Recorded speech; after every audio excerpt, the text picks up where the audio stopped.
welcome back to my channel, and today we're going to be talking about the history of tea time. You may know that I really like tea time. I collect teacups, and it's probably because I really like Alice in Wonderland, but I digress. I thought it would be really interesting to look into the history of tea time.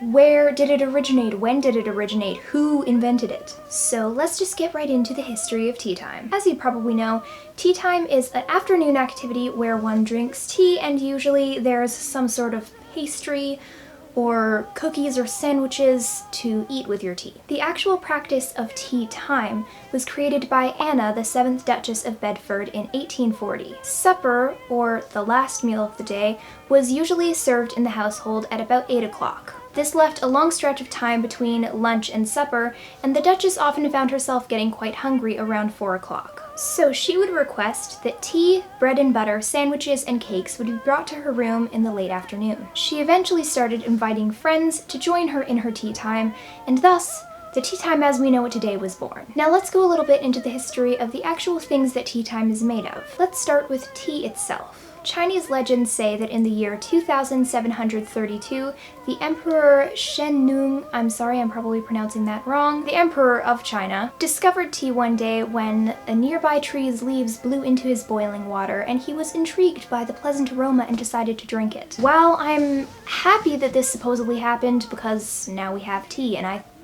like tea. It seems like a kind of sketchy thing to do, to be like, hey, this smells good, I'm going to drink it, even though I don't know what it is. This turned out to be green tea, and until the 17th century, this was pretty much the only tea that was really known aside from herbal teas. But as the market for trading increased, a fermentation method was developed that would help the tea keep its flavor and extend its shelf life. This fermentation method resulted in black tea, which is one of the most popular kinds of tea to date. As for the cups that the tea goes in, they first came to Britain around 1700. They were called tea bowls and didn't have handles, and they were imported from China, hence their current status as Chinese teacups. It was around 1750 that a man named Adam Roberts proposed the idea of a teacup that had a handle on it. This was considered a very good idea as it would help prevent people from burning their hands holding the teacup. The finished cup that Adams designed had a tapered shape and a handle and came with a saucer. This became the norm for teacups and is still the most popular teacup design today. An important piece of the tea time is not just the tea,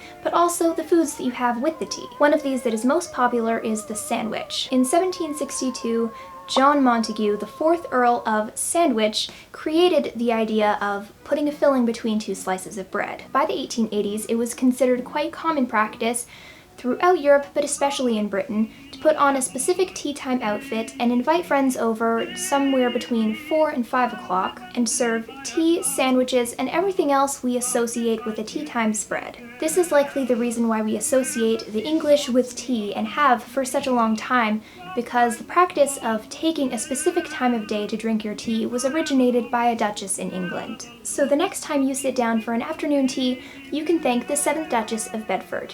Cheers!